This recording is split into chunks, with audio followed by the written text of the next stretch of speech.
Bonsoir. Bonsoir à tous, à toutes et tous. C'est un grand honneur pour moi d'animer cette soirée dédiée à la présentation du livre sur Saint Bernard d'Aoste. Je donne la bienvenue aux autorités présentes et je les remercie d'avoir accepté notre invitation. Je donne la bienvenue aussi à vous, à tous, à toutes, ici présents, à une participation, la vôtre, qui démontre encore une fois l'attachement de la communauté valdôtaine à ce grand saint, Saint Bernard. Je tiens à accueillir en particulier le prévôt du Grand Saint Bernard, Jean-Pierre Voutat, le professeur Rizzi, historien des Alpes, et M. Joseph Rivolin, ancien directeur des archives historiques de la région, qui plus tard nous présenteront cette œuvre. Je salue et je remercie également les autres auteurs qui ont collaboré à la réalisation du livre, auteurs qui seront appelés aux autres présentations qui seront organisées. Parmi toutes, on est en train d'organiser une présentation au col du Saint-Bernard, une autre à Novara et encore d'autres. La présentation du livre sur Saint-Bernard d'Aoste, et là j'ai presque failli d'un lapsus en disant Saint-Bernard de Menton, comme nous l'avions appris depuis autrefois. La présentation du livre, je disais, vient à compléter et à terminer le voyage que nous avons entrepris pour célébrer le centenaire de la proclamation de Saint Bernard comme patron des habitants de la montagne et des alpinistes. Une proclamation qui a eu lieu dans le 1923 par le pape Pie XI, le pape alpiniste. Des célébrations qui sont commencées par la congrégation des chanoines du Saint-Bernard, et à ce sujet, je remercie le prévôt, célébration étant comme objectif celui de mettre en valeur un saint auquel les deux régions, notre deux régions, le Valais d'Aoste et le Valais, sont très attachés. Un centenaire qui a vu la participation, en plus que la congrégation, de la diocèse d'Aoste. Je remercie la présence du vicaire, du conseil de la vallée, de l'administration régionale et des administrations communales de la vallée du Saint-Bernard. Sujets avec lesquels nous avions réalisé de nombreuses activités, événements, publications, permettant aussi de faire connaître encore plus Saint-Bernard, de faire connaître à quel point son message d'accueil et de solidarité est toujours d'actualité après plus de 1000 ans. Ce message a été repris par le Saint-Père à l'occasion de son audience au Vatican en novembre dernier, et aussi lors des rencontres précédentes auxquelles j'ai eu l'honneur de participer. Le centenaire a également permis, et cela c'est un autre aspect positif important, de renforcer davantage les relations qui unissent nos communautés valdôtaines et valaisannes, en faisant ressortir encore une fois, encore plus, nos liens, en mettant en évidence les sujets que nous partageons et qui pourraient encore améliorer. Plusieurs sont les personnes, surtout dans la vallée du Grand Saint-Bernard, qui sont très liées à Saint-Bernard et à la congrégation des chanoines. Congrégation qui, après un millénaire, continue, sans interruption, à offrir accueil et solidarité, en ayant un lien profond avec le territoire, par leur présence au col, mais aussi la présence dans nos paroisses. Le col du Saint-Bernard, un vrai carrefour d'Europe, témoin du passage de nombreux pèlerins, voyageurs, commerçants, soldats, qui ont toujours trouvé la porte de l'hospice ouverte, à savoir une porte, celle de l'hospice, sans serrure. Personnellement, j'ai eu l'occasion de connaître, d'approfondir l'importance du travail de Saint-Bernard, pour des raisons pas seulement d'appartenance territoriale, mais aussi d'activité administrative. J'ai été le maire de Saint-Rémy-en-Beauce pendant de nombreuses années, et j'ai aussi étudié à l'Institut agricole régional. Cela fait que je suis positivement influencé par l'histoire du col et de la congrégation. Et je peux affirmer que l'œuvre de Saint-Bernard et de ses chanoines est toujours porteuse de valeurs, hier comme aujourd'hui. Avant de passer à la présentation du livre, je veux remercier le professeur Rizzi, qui avec son travail de coordination et avec la collaboration de tous les autres auteurs, ont su réaliser une œuvre complète et extrêmement intéressante. Une œuvre qui nous aide à découvrir, chacun pour sa part, Saint Bernard d'Aoste. l'histoire de sa vie, le contexte historique dans lequel Saint Bernard a vécu, ses déplacements dans les Alpes, son iconographie, son patrimoine en matière d'art sacré. Je tiens à citer publiquement et à remercier pour leurs compétences, leur travail, leur passion et leur qualité aussi les autres auteurs, Roberta Bordon, Alessandra e Viviana Vallée, Paolo Milani, Fiorella Mattioli Carcano, et aussi la typographie Testolin, Ludovica Rizzi et Paolo Zanzi pour le travail de post-production et d'impression. Maintenant, je donne la parole au président du Conseil, Alberto Bertin, et après au président de la région, Renzo Testolin, pour leur allocution.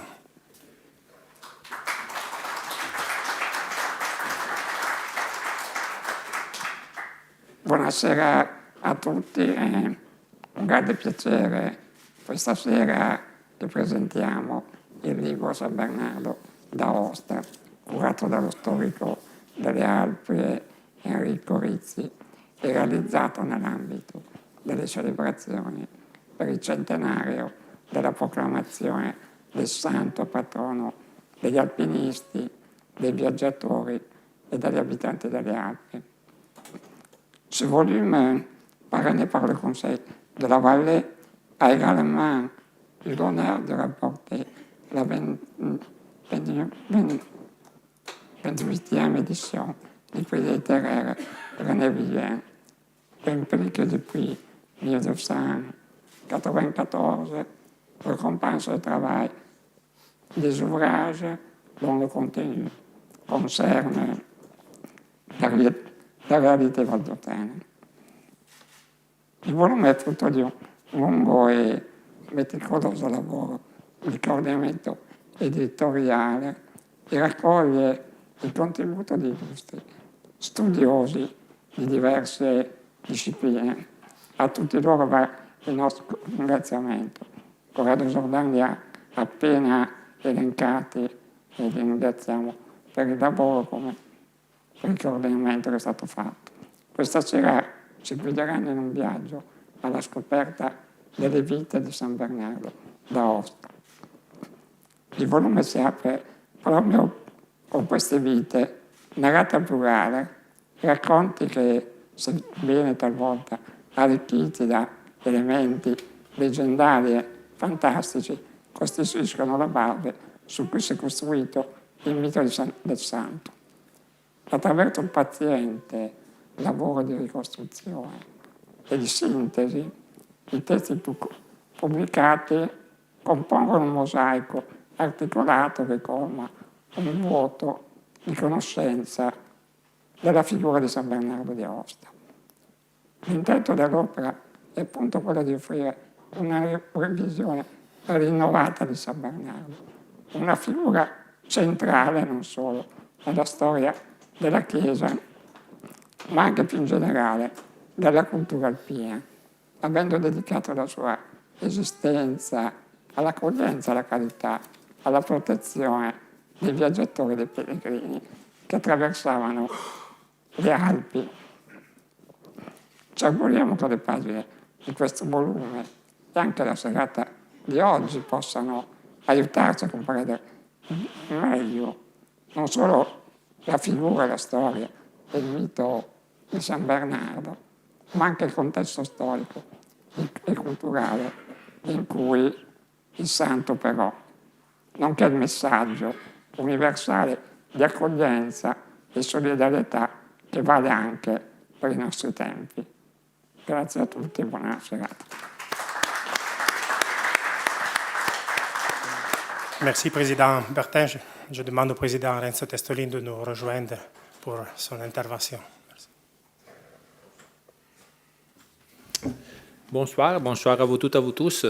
C'est un plaisir pour moi aussi de porter les saluts de l'administration régionale, du gouvernement régional, qui a travaillé ensemble au Conseil de la Vallée pour bâtir un parcours pour le souvenir de Saint-Bernard. C'est quelque chose de tout à fait profond qui nous a permis, comme l'a bien dit Corrado, d'avoir même la possibilité de parler de Saint-Bernard avec le Saint-Père à Rome et de voir quelle est l'actualité de ce saint, parce que c'est quelque chose de tout à fait intéressant de retrouver dans l'esprit de Saint Bernard et dans la force qu'il a mis pour bâtir au col du Saint Bernard, des deux Saint Bernard, du petit et du grand Saint Bernard, quelque chose qui nous ramène aujourd'hui à l'attention que les Valdôtains ont pour le soutien des autres,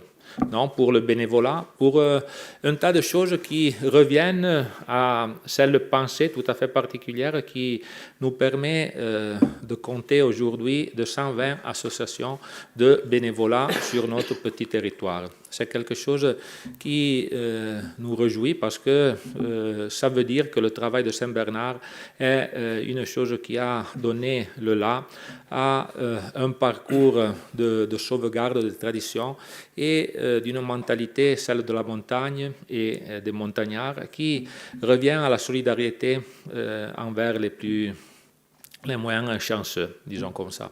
Et alors là, c'est intéressant aujourd'hui de pouvoir approfondir ce message avec qui le livre l'a écrit, qui a approfondi la vie de Saint Bernard. Et je remercie moi aussi le prévôt pour sa présence, ainsi que Don Fabio, qui nous ont amenés dans ce parcours et nous avons travaillé avec, avec humilité, mais avec de tenace pour rejoindre un bon résultat et pour épanouir même la figure de Saint Bernard parmi les jeunes, avec un petit livre qui a été construit par des experts pour transmettre dans une situation un peu plus facile ce qui sont les enseignements de ce saint. Donc, pour ce qui me concerne, c'est quelque chose qui a été primé, bien sûr, dans le concours Villain que nous avons tenu la semaine passée, avec un autre livre qui a participé à la vie de Saint Bernard et nous a permis de comprendre quelle est l'importance de cette figure, mais pas seulement de cette figure, mais de ce que nous a laissé comme témoignage concret sur le col, qui encore aujourd'hui va accueillir ceux qui sont les passagers, les passages des personnes qui ont envie de reparcourir la rue Francesina, qui est quelque chose là aussi d'actuel et d'extrêmement profond pour notre culture et notre communauté. Avec ça, je vous remercie pour votre présence, à ceux qui seront les relateurs de cette soirée, et à vous toutes, à vous tous, une bonne soirée et un partage de ce parcours qui nous a honorés d'être là aujourd'hui.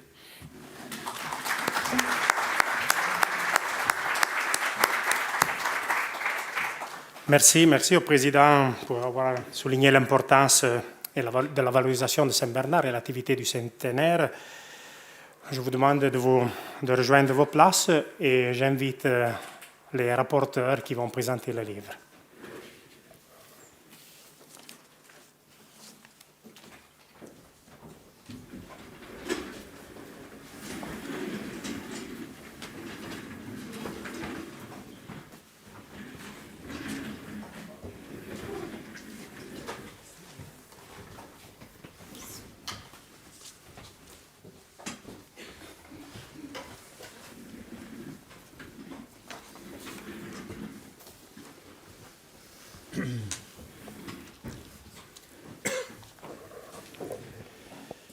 Come ho anticipato nel mio intervento, il professor Rizzi ha coordinato la realizzazione del libro.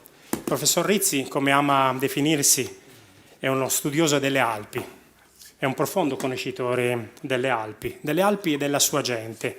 Ed è proprio in questo contesto che ha avuto modo di studiare, approfondire e far conoscere San Bernardo e, come ha detto il presidente Bertin, San Bernardo e le sue diverse vite. Quindi a lei, professore, la parola per l'intervento. Grazie per l'accoglienza in questa bella sede e in questa prestigiosa regione che è stata la patria di San Bernardo. Dopo 1000 anni in qualche modo torna nella sua valle natale. Torna con tutto il suo fascino anche di personaggio misterioso. perché uno dei primi aspetti che ci ha portati a compiere questo lavoro è stata un po' la scoperta di un uomo straordinariamente nascosto nelle pieghe del suo tempo, pur con la sua grandezza, straordinaria grandezza, che diventa attualità a distanza di 1000 anni. La Valle d'Aosta ha avuto grandi santi, contemporaneo a San Bernardo ricordiamo Sant'Anselmo, che naturalmente è uno dei padri della Chiesa, dei grandi dottori della Chiesa, che ha scritto tantissimo e che ha fatto tantissimo e di cui si conosce tutto.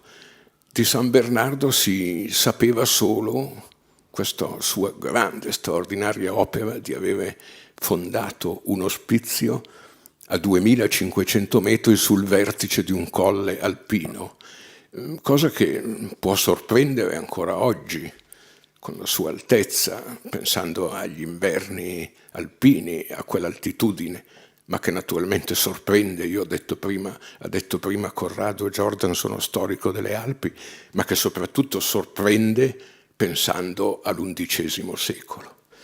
E in fondo, per adempiere al compito di in qualche modo ospitare i pellegrini che transitavano da questo importante passo, forse il più importante allora d'Europa, in un certo senso in tutti i tempi, era sufficiente allestire una tappa con 2 stazioni alla base sud e alla base nord del passo.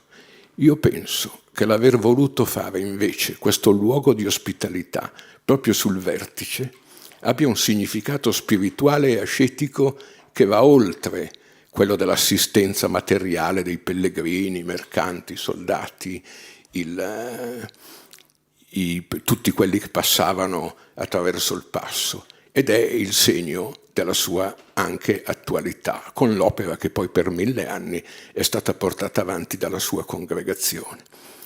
Di San Bernardo si sapeva solo, storicamente, quello che aveva fatto negli ultimi anni, perché il cosiddetto panegirico di Novara, che poi comparirà nelle diapositive, la prima delle diapositive dei codici che compaiono, il panegirico di Novara, fatto pochi anni dopo la sua morte, racconta solo che lui negli ultimi tempi era vissuto in qualche modo predicatore, eremita nelle valli del Novarese, dove storicamente il segno è rimasto profondo, perché il culto di San Bernardo nell'interno delle valli novaresi, la Valsesi e l'Ossola, cronologicamente anche precedente a quello del Vallese e della Valle d'Aosta, perché lì erano i luoghi dove lui aveva trascorso gli ultimi tempi. E poi è morto a Novara, tornando da Pavia, dove uomo di pace, quindi un altro segno di attualità, perché a distanza di 1000 anni il bisogno di pace ancora ci pare incombente. Uomo di pace era andato a cercare di convincere l'imperatore a non andare a Roma contro il Papa, che non avrebbe avuto successo, come poi così non ha avuto successo. Ecco quindi questo mistero che rimane dietro la vita di San Bernardo, al punto che nel 400 è stata in qualche modo creata questa vita apocrifa, che poi, avendo avuto l'autorità dei bollandisti, che come molti di voi sanno è una specie di accademia di gesuiti che in qualche modo codifica i santi e le loro vite, è diventato San Bernardo di Mentone, con poi la dedicazione di molte chiese a questo santo. La sua importanza poi nella mentalità del montanaro del tempo è stata soprattutto quello di abbattere il demonio che era insito nei pericoli, nei mali, negli animali feroci che c'erano nella montagna. Quindi questo santo che sconfigge e incatena il demonio è naturalmente la vittoria del bene sul male. Il bene che poi è rappresentato dalla nascita della sua congregazione, dalla fondazione degli ospizi. Il Gran San Bernardo è già stato ricordato, il piccolo San Bernardo. Vorrei ricordare anche un piccolo ospizio che vedrete passare in un bosco, abbastanza, eccolo, molto antico, che probabilmente è stato edificato nei luoghi dove lui ha vissuto gli ultimi tempi, un ospizio che era comunque su di una strada di pellegrini, su una strada di mercanti, da nord a sud, tra il nord e il sud delle Alpi. L'importanza, oltretutto, di questo santo nella storia delle Alpi è quella di una boa, possiamo chiamarla così, di una svolta fondamentale, perché fino a quell'epoca le Alpi in alta quota erano un luogo disabitato completamente, era persino rischioso attraversare, c'erano i famosi briganti saraceni che hanno rapito San Maiolo, abate di Cluny, proprio sulla strada del Gran San Bernardo, era pericolosissimo transitare, tant'è vero che i papi invitavano gli imperatori già ai tempi di Carlo Magno di prendere provvedimenti. Non dimentichiamo che l'ospizio di Saint-Pierre, al di là del passo, è stato nella seconda parte dell'Alto Medioevo, del VII, VIII, IX secolo, il più alto insediamento in quota nell'arco alpino, perché oltre 1000 metri in quei secoli non abitava nessuno. L'aver costituito questo ospizio a quell'altitudine è stato un esempio a cui ne sono seguiti poi molti altri. Oggi gli ospizi nelle Alpi che possiamo testimoniare in epoca medievale sono moltissimi. La Valle d'Aosta ha un primato, l'abbiamo ricordato qualche giorno fa agli studenti, perché c'è tutta una rete fittissima di ospizi lungo la valle che accompagnano i viandanti, i pellegrini fino ai 2 passi, il piccolo e il grande, che non ha riscontro nel resto dell'arco alpino. In una appendice a questo libro c'è anche un sommario, elenco e censimento di ospizi medievali che sono oltre 100. San Bernardo è stato il pioniere di questo. È stato colui che ha dato una svolta fondamentale alla storia delle Alpi. L'averlo quindi oggi in qualche modo con gli studi, non miei ma di molti, voglio ricordare che un po' l'iniziativa è partita nel 2017 quando già ci si avvicinava in qualche modo alla scadenza del millenario della nascita, perché voi sapete che dai documenti risulta che San Bernardo è morto nel 1081, la coincidenza storica con il viaggio a Roma dell'imperatore, e le sue ossa hanno rivelato un uomo di circa 60 anni, quindi da lì nasce un po' il millenario. Avvicinandosi a questa scadenza, il vescovo di Novara ha insediato un piccolo comitato per in qualche modo fare chiarezza e luce su questa origine di San Bernardo. Abbiamo fatto poi anche un convegno a cui hanno partecipato tutti i relatori, a cominciare dall'amico Rivolen, Robert Bourdon e quegli altri autori. Ecco, voglio ricordare, perché non è stato ricordato, Paul Guichonnet, il quale è mancato da qualche anno, quasi centenario, ma qualche mese prima di morire, sapendo che io mi interessavo alla vita di San Bernardo, mi ha scritto 2 lunghe lettere.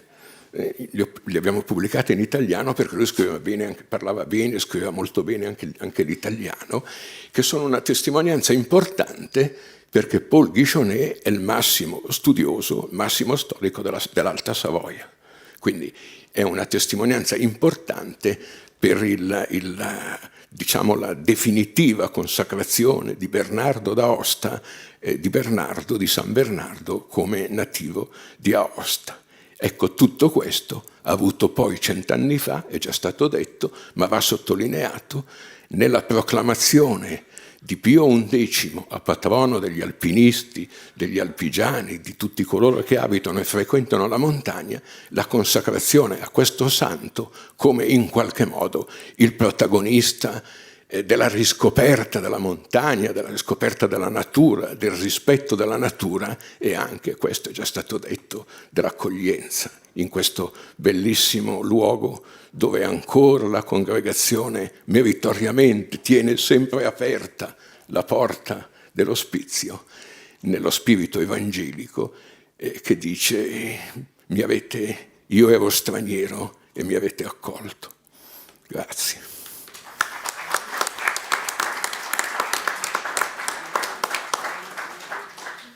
Grazie professor Rizzi per averci accompagnato in questo viaggio sulle vite di San Bernardo.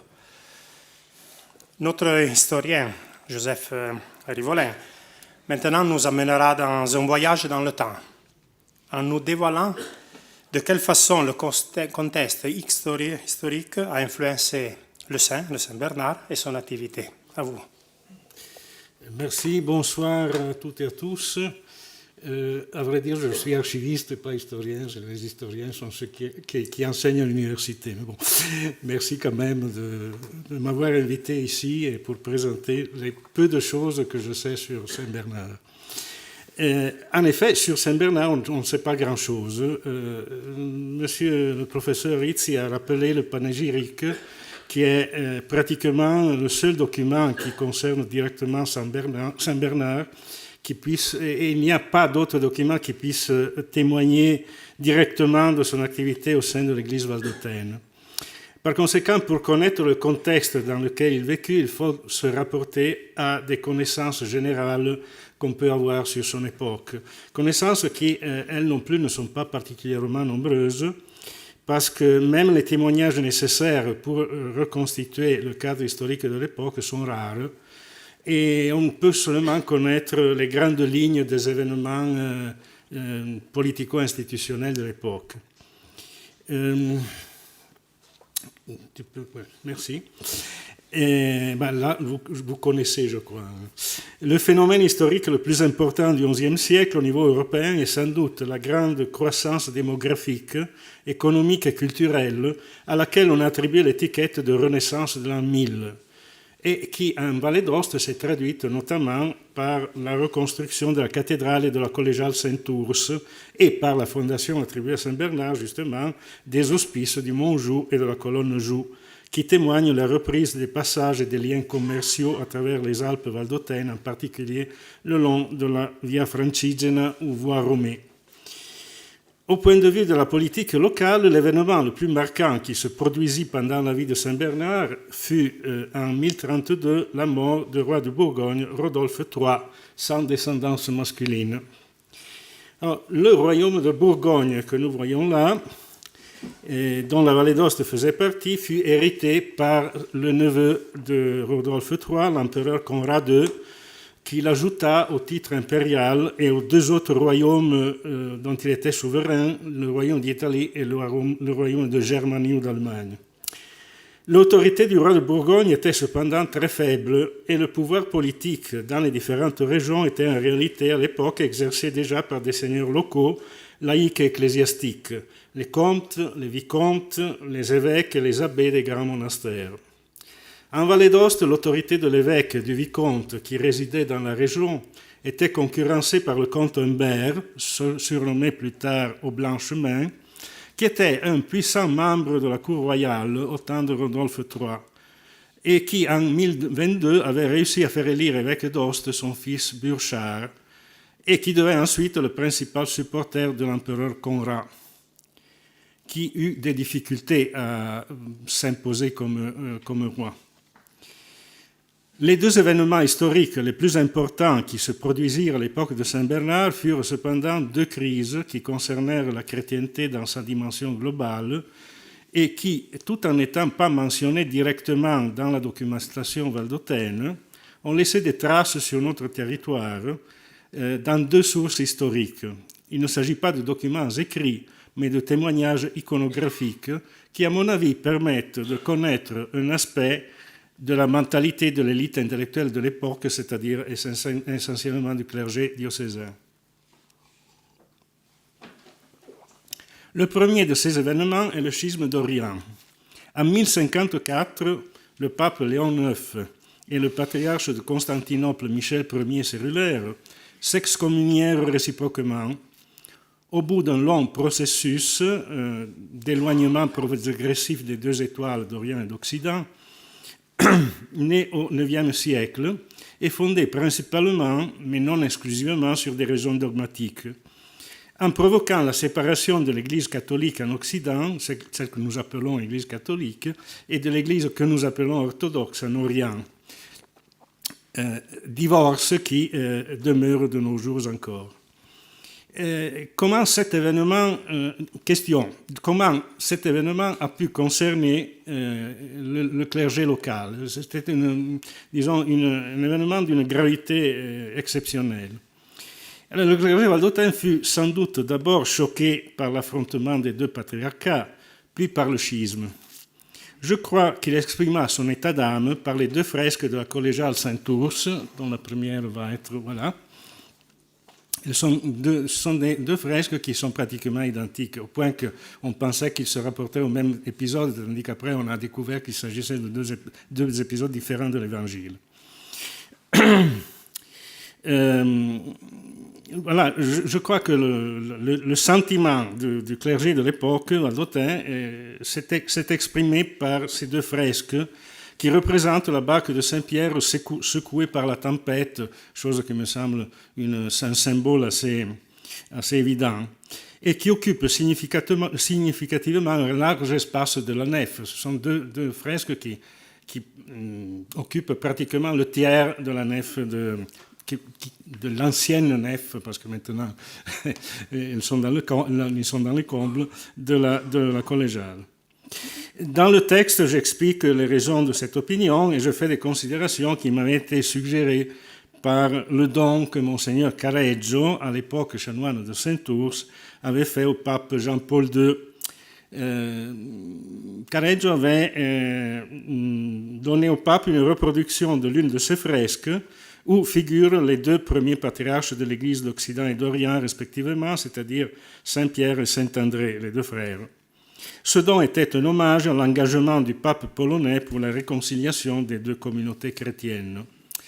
Une réconciliation qui a connu plusieurs tentatives de composition. Déjà à la fin du XIe siècle, le pape Urbain II profita de l'appel au secours que lui avait adressé l'empereur d'Orient Alexis Comnène, menacé par les Turcs. À la suite de cet appel, Urbain II, au concile de Clermont, proclama la première croisade.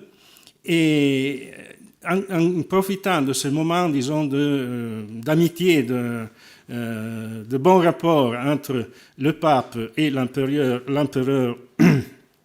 d'Orient, le pape convoqua un concile à Bari en 1098, dans lequel saint Anselme d'Aoste se distingua par des interventions d'une grande profondeur théologique. Saint Bernard d'Aoste ou Saint Bernard de Cantorbéry, parce qu'on nous a floqué aussi celui-là à un moment donné. Ce concile, malheureusement, a échoué dans son but qui était de réconcilier et de recomposer l'unité de l'Église. En plus des motivations doctrinales, le schisme avait des motivations politiques aussi, concernant les rapports entre l'autorité religieuse et l'autorité civile. L'Église de Constantinople était fortement soumise au césaropapisme et avait conservé l'idéologie constantinienne qui attribuait à l'empereur un caractère sacré, faisant de lui le véritable chef de l'Église. C'était normalement l'empereur qui convoquait les conciles dans l'Église d'Orient. Ce lien étroit entre le religieux et le civil, qui se retrouve encore de nos jours dans les églises autocéphales orthodoxes et qui en fait pratiquement des églises nationales, sinon nationalistes, a toujours été particulièrement fort en Russie, où le tsar se considère le successeur légitime de l'empereur d'Orient, avec toutes les prérogatives religieuses qui en découlaient. Entre parenthèses, cette idéologie me semble être à nouveau été relancée aujourd'hui par le patriarcat orthodoxe de Moscou, ce qui explique pourquoi, tandis que le pape de Rome invite à la prière pour la martyriate Ukraine, le patriarche Kirill appelle à la guerre sainte contre les Ukrainiens corrompus par l'Occident. Mais passons. En Occident, c'est tout le contraire. Le XIe siècle fut l'époque de la querelle des investitures qui marqua le divorce entre la papauté et l'empire romano-germanique et désacralisa définitivement l'autorité impériale, l'Église latine refusant de reconnaître la figure de l'empereur, tout rôle sacerdotal et toute prétention de contrôler l'élection du pape.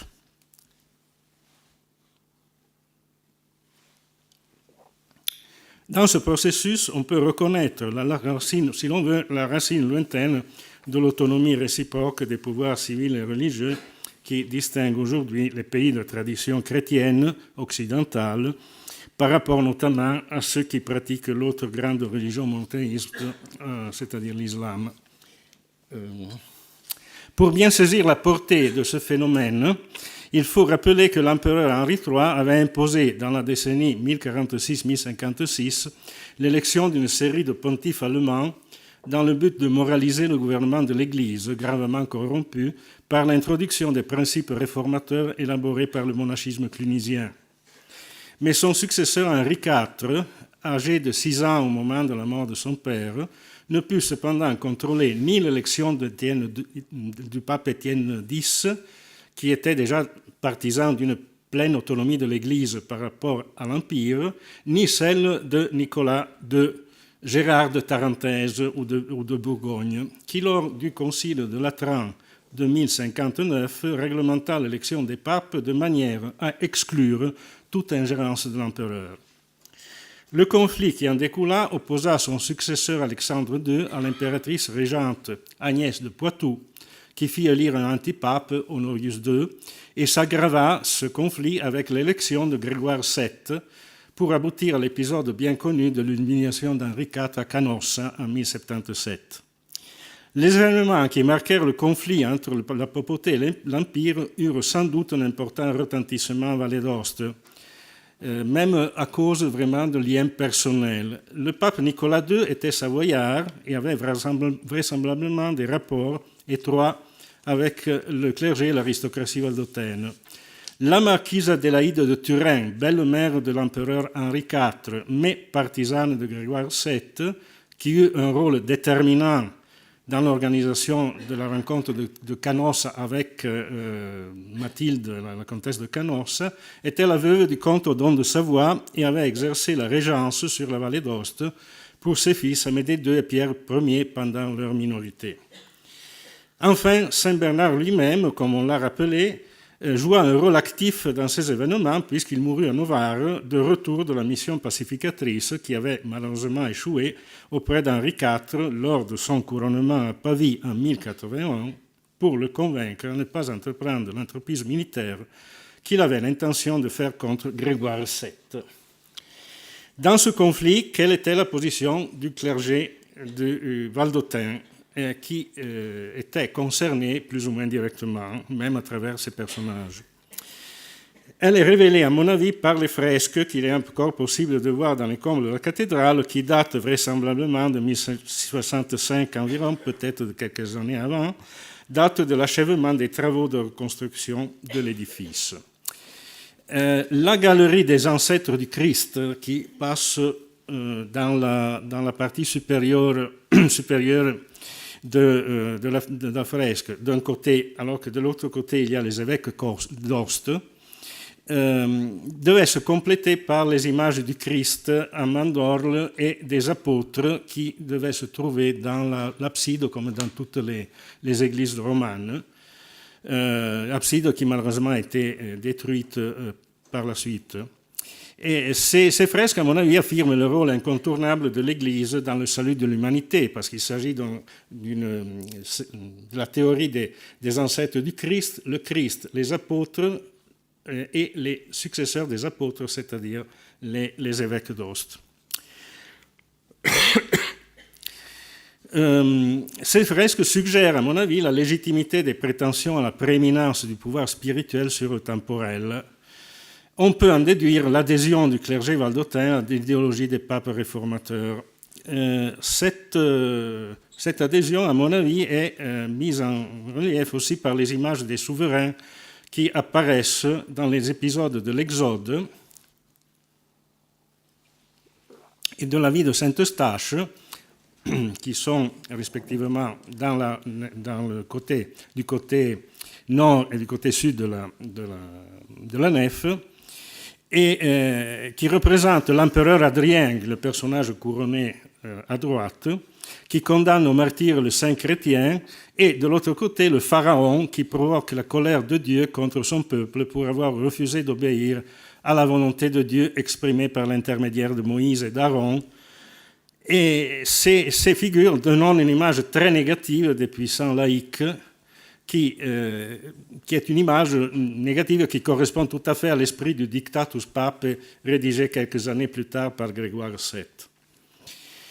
Compte tenu du rôle éminent d'archidiacre que remplissait Bernard au sein du chapitre cathédral, je crois que le choix des thèmes de ces fresques est révélateur de sa mentalité, qui était sans doute partagée par ses confrères, et que, par conséquent, on peut attribuer à Saint Bernard un rôle actif dans le choix de ces thèmes. Évidemment, on ne peut pas avoir la certitude puisque les documents manquent totalement. Dans mon texte, j'explique aussi les raisons pour lesquelles les fresques de la cathédrale sont aussi la traduction en images de la pensée sociologique médiévale, formalisée dans la première moitié du siècle, par conséquent nous sommes dans ces années-là, dans les écrits des évêques Gérard de Cambrai et d'Albéron de Long, et fondée sur la division de la population en 3 ordres: les oratores, le clergé, les bellatores, la noblesse, et les laboratores, le tiers-état. Une partition de la société qui trouvait au Moyen-Âge son expression institutionnelle dans les assemblées des États et les parlements, présents en France, en Angleterre et ailleurs, notamment en Vallée d'Aoste. Des institutions qui étaient fondées sur le principe représentatif qui est à l'origine des démocraties occidentales actuelles et de l'équilibre des pouvoirs, aujourd'hui mis en discussion par une vague de démagogie, ou si vous préférez de populisme, autocratique et plébiscitaire, qui me semble légèrement dangereuse. Je vous remercie de votre patience.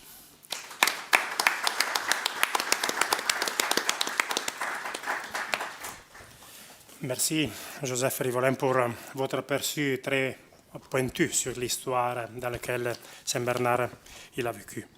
Je passe maintenant la parole au prévôt du Grand Saint-Bernard, Jean-Pierre Voutat, auteur de plusieurs livres concernant l'histoire du Grand Saint-Bernard, l'histoire de l'Église et notamment celle de la congrégation.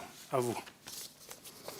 Alors, je veux d'abord remercier les autorités valdôtaines ainsi que vous tous de l'intérêt que vous avez pour Saint-Bernard. Je pense avec M. Rizzi en particulier, ça a été possible pour la première fois depuis 2017 de faire collaborer la vallée d'Aoste, la région de Nevers, le Valais et même la région du château de Menton. D'avoir des gens de mentalités différentes qui exploitent des éléments historiques contradictoires qui peuvent se trouver à travailler ensemble. C'est de beaux exemples, je pense, de construction de l'unité européenne dans une grande diversité qui, parfois en histoire, ne peut pas se mettre ensemble. Les éléments que j'ai présentés, c'est plutôt l'iconographie, la manière de représenter Saint-Bernard, les images que l'on a de lui à l'hospice des origines jusqu'en 1500. C'est assez intéressant, en ayant peu d'éléments dans le domaine historique écrit, de faire une enquête pour essayer de comprendre, de situer dans le contexte la personne de Saint-Bernard. Il est mort en 1081 à Nevers. Les hospices ont été construits probablement au milieu du siècle, vers 1050. C'est une période de réveil spirituel en Europe. Le Xe siècle, vous ne l'avez pas dit, on dit que le Christ s'endort dans la barque de Pierre. La figure qui sort le plus à Rome s'appelle Marjorie. C'est une femme qui est l'amante, la mère, la grand-mère de plusieurs papes, les Jean XIV, XV et autres. C'est une espèce de conglomérat d'horreur, politique, de meurtre, d'empoisonnement et autres. Et au XIe siècle, ce que M. Rivolin fait ressortir, c'est une période de renouveau, d'évangélisation, où le domaine spirituel, la recherche de sens, permet d'aller de l'avant. Saint-Bernard détruit des temples, probablement sur l'école, et va du côté de l'évangélisation. Alors je mets une iconographie en 5 poids successifs. On peut déjà passer. Le premier poids, la représentation de Saint Bernard, c'est avec la dalmatique, l'habit du diacre pour la messe. Ce qui est placé au centre, c'est l'Eucharistie, centre et sommet de la vie chrétienne, comme dirait le Concile Vatican II. La première représentation connue de Saint Bernard, c'est ce buste reliquaire où il a une manche étroite d'une aube blanche, une dalmatique, une espèce de pyjama à manches à moitié courte, qui est l'habit du diacre, l'habit du serviteur, et Saint Bernard présente l'Évangile. C'est un prédicateur itinérant, c'est un peu l'attitude qu'il a. Un peu plus tard, au XIVe siècle, d'une fois que les universités se mettent à se répandre en Europe, les chanoines ont peur que Saint Bernard annonce des choses païennes, alors ils vont rajouter un crucifix pour bien dire c'est l'Évangile. Il y a un désir d'évangélisation à l'époque de Saint Bernard, et dans ses premières représentations, c'est le rôle du diacre durant la messe qui tient l'Évangile. Les sceaux des prévôts, depuis le XIIIe siècle, présentent Saint Bernard comme le buste reliquaire. Ça, c'est le sceau du prévôt Guillaume II de Thora. Ce qui est intéressant du côté droit du saint pendent les deux côtés de l'étole diaconale, qui part en diagonale sur les épaules, hop, et dont on voit les deux montants. Il a une soutane noire, normalement, une aube, une camice blanche et l'étole. Même attitude. Deuxième représentation, c'est l'habit de chœur que l'on a ici, de 1393 à 1417. L'image est très peu lisible. C'est le sceau du prévôt Hugues d'Ars, qu'il a été de 1397 à 1417. On a Saint Nicolas au milieu, non, à droite, la Vierge à l'Enfant au milieu, Saint Bernard sur le côté. Il est représenté avec l'omus.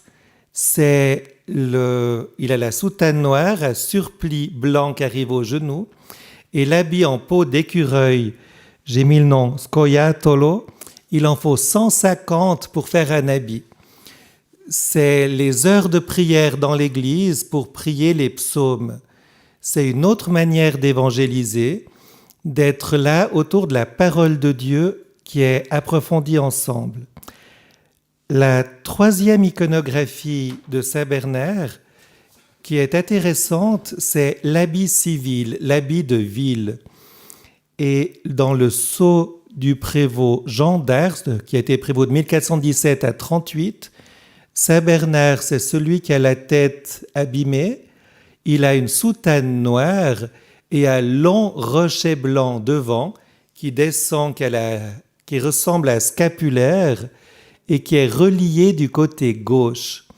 L'habit traditionnel des chanoines du Saint-Bernard, la soutane avec le rocher réduit à 4 doigts en 1487, puis un peu plus étroit qu'on peut porter jusqu'à nos jours, descend de cette manière de faire. C'est la présence des hommes d'église en habit consacré dans le monde, pour que quelque part l'évangélisation touche la messe, touche la vie intime de prière commune et touche aussi la société, manifeste la présence du Seigneur. La quatrième iconographie, c'est l'ajout du diable. C'est juste avant qu'il ne devienne Bernard de Menton. La première représentation que vous avez ici, c'est le sceau du prévôt Jean de Grelais de 1438 à 1458. C'est sous ce prévôt qu'on a le diable qui arrive avec son sceau. Vous voyez, le démon essaye de fuir et Saint Bernard le retient. C'est l'œuvre, je pense, des Hospices, qui est une œuvre de paix, de sécurité dans un endroit dangereux en montagne. C'est aussi une œuvre de libération des ténèbres, de personnes qui sont dans l'angoisse métaphysique, on peut dire, sur le sens de leur vie, et dans l'angoisse sur les incertitudes politiques de l'époque. C'est aussi d'une certaine actualité. On retrouve ce sceau, cette représentation de Saint Bernard sur le sceau de François de Savoie. Quand il est mort en 1490, il a été fils, frère et oncle de comtes successifs de Savoie. Et lorsqu'il meurt, il est régent du duché de Savoie. C'est le premier sceau dont on a la matrice. Et à la fin de l'époque concernée, on a le Saint Bernard qui est représenté dans le bréviaire de Montjoux sous la forme d'un martyr. Alors le bréviaire est assez beau, vous avez déjà vu des images présentées par le professeur Rizzi. On a ici David qui chante les psaumes. On a une image de Saint Bernard à l'intérieur et qui est présentée de manière étonnante, la couleur rouge du martyr. Et il n'est pas mort martyr. Ça a été intéressant de voir ce qu'il en est. Dans l'histoire de la famille de Menton, le 17 septembre 1479 est assassiné le premier qui s'appelle Bernard de Menton, qui est conseiller et chambellan du comte de Savoie, et il est assassiné par Philippe de Compey. C'est assez intéressant parce que ça mentionne que ce bréviaire peut faire allusion à deux Bernards, à le saint, l'archidiacre d'Ust, et qui est superposé comme deux images une sur l'autre avec le premier Bernard de la famille de Menton. Si l'hypothèse est vraie, ça date le bréviaire de la période de deuil de ce Bernard, de septembre 1479 à peu près une année à 1480, et on a en comparaison les armoiries de la famille de Menton. Vous avez l'aube blanche, comme le lion blanc des armoiries de la famille de Menton. Ensuite, la dalmatique rouge, couleur du martyr, qui fait allusion, comme la palme, à du sang versé, pourrait être la couleur de fond de l'armoirie de la famille de Menton qui a été mise sur Saint Bernard. Et on a la ligne bleue en diagonale qui correspond à la lettre S qui traverse Saint Bernard avec le diable. Et la position des mâts de Saint Bernard et du lion sont une dessus, une dedans, la ligne bleue qui traverse. J'ai trouvé cette hypothèse assez intéressante. À la fin de la période, vers 1500, Saint Bernard, archidiacre d'Ust, se fait connaître comme Saint Bernard de Menton. Voilà, 2-3 éléments sur l'évangélisation et la récupération politico-chimique d'une figure connue.